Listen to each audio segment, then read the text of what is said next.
akan ada proses penyerahan perbaikan. Nah, nanti setelah perbaikan kemudian akan diregistrasi oleh Mahkamah Konstitusi.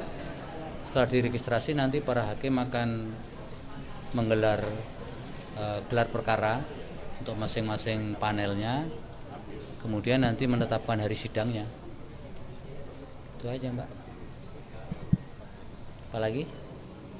Untuk kemungkinan sidang perdananya sendiri itu kapan kira-kira? Nanti tanya Prof. Saldi, tadi lagi di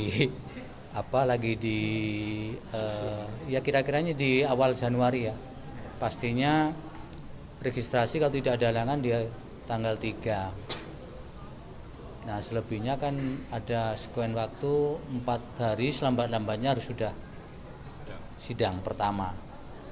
Nah, kalau pasti tanggal 3 ya setelah 4 hari kemudian atau 3 hari, karena selambat-lambatnya bisa 1 hari, bisa 2 hari, tapi hukum acara yang pemanggilan itu harus 3 hari kerja kan, yaitu yang kemudian tidak boleh kurang dari 3 hari, itu harus sudah dipanggil para pihaknya, khususnya pihak pemohon dan pihak terkait. Jadi baru ya idealnya memang sesuai dengan hukum acara hari keempat itu baru bisa sidang setelah registrasi.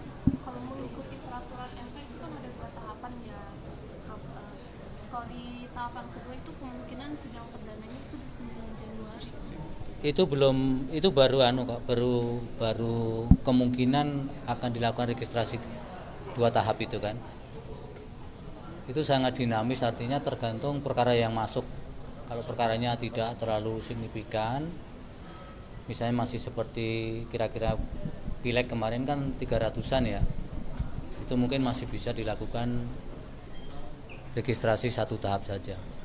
Jadi kalau ada registrasi tahap 2 misalnya lebih dari 300, nah nanti baru kita rekayasa persidangan kedua, perkara yang registrasi kedua itu dengan cara seperti apa supaya tidak overlapping ataupun ada yang bentrok ya, untuk jadwal pemeriksaan yang memang membutuhkan waktu dan konsentrasi yang tinggi, kemudian bersamaan dengan perkara yang registrasi tahap kedua.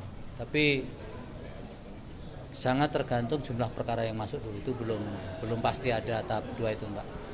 Prof, apakah aturannya akan sama seperti pas pileg kemarin untuk hakim yang mungkin punya kekerabatan dengan pemohon tidak akan disidangkan di persidangan yang sama? Ya jika ada ya tetap sama, karena Undang-Undang Kekuasaan Kehakiman kan tidak membedakan terhadap perkara yang seperti apa.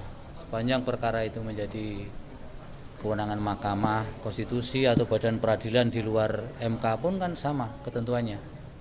Bukan perkara jenis apa, tapi disitulah konflik of interest itu melekat kan. Jadi tidak membedakan perkara apa.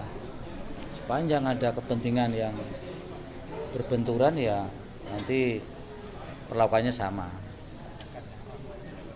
Tapi sejauh ini belum ada ya, karena masih Belum.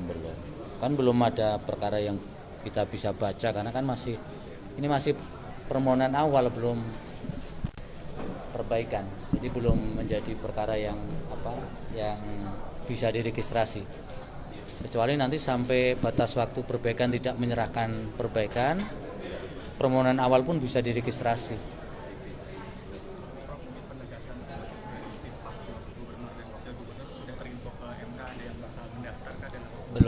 Belum ada. Tambah gantian ya, Prof. Saldi. berarti bagi mereka bisa langsung datang saja ya, Prof? Ya, Prof. Apa? Bisa langsung datang saja kan ya? Iya, kalau permohonan kan 2 ya, bisa offline mereka datang ke sini, bisa online. Jadi bisa juga melalui mekanisme online. Tapi soal mereka mau datang kan bukan, kita nggak diinformasikan. Kalau datang kita layani, kalau mereka mendaftar online ya kita proses secara online. Artinya data online masih belum ada yang masuk? Belum. Jadi kalau mereka belum mengisi isian online ya belum masuk ke kita, belum bisa kita lacak siapa saja yang mendaftarkan itu. Itu otomatis terintegrasi dengan data Iya, ini teman-teman kan bisa lihat tuh, itu jumlahnya bergerak terus. Tadi pagi baru 115, sekarang sudah 147, sudah nambah sekitar 32 ya. Nanti kita lihat sampai sore. Jadi soal pendaftaran itu tergantung kapan KPU di daerah masing-masing menetapkan. Nanti dihitung 3 hari kerja sejak penetapan itu. Jadi kalau ada yang menetapkan hari ini, dihitung 3 hari dari hari ini Selasa, Rabu terakhirnya. Kalau ada yang menetapkan hari Jumat, dihitung Jumat, Sabtu Minggunya free karena tidak hari kerja, Senin dan Selasa, berarti besok. Itu tergantung kapan ditetapkan.